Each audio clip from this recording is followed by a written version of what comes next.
A smile for the cameras, but it's not easy emerging each day to face the media and then the Commons when you're not used to intense public scrutiny and you've still got just a skeleton staff.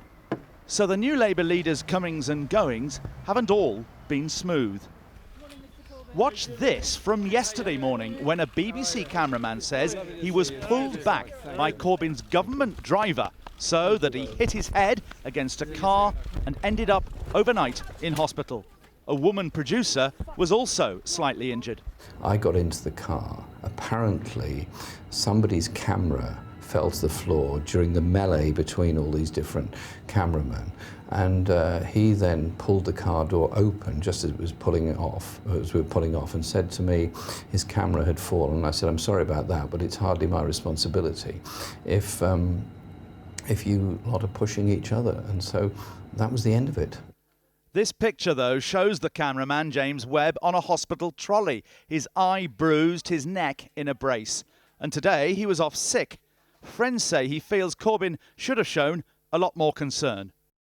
It was a very, very minor incident. Nobody was hurt. I have no idea what damage was sustained by the camera. End of story. Yet yesterday follows Friday, when one of Mr Corbyn's team twice put his hand on the lens of an ITN cameraman. Get out of the way! It's all the more surprising when the Labour leader belongs to the Journalists' Union. In an East End pub this lunchtime, several of Corbyn's supporters had gathered to watch his first front bench Commons performance. And different it was too.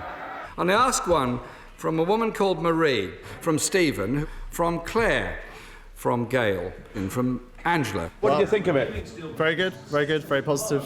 It's a new format, but I think people will definitely feel very involved with the new way he's asking questions on behalf of people.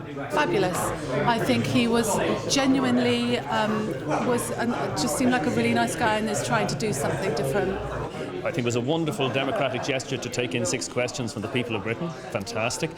But the problem was it didn't allow him to do, I don't think, what it is that he's probably best at, which was to debate the replies that Cameron gave. A rather less sympathetic view from a Commons sketchwriter, Andrew from Gospel Oak. If Corbyn carries on like this, then no one will come to Prime Minister's questions, and in fact we will have lost something. And that would be an enormous pity if he just stands there week after week like a sort of lay preacher, being sanctimonious and tedious and thinking that the duller he is, the more righteous he is, then the occasion will die. But I don't think he'll be able to keep that up. His fans think, of course, Jeremy Corbyn will prove the conventional commentators wrong again. We, after all, never thought he'd be Labour leader in the first place.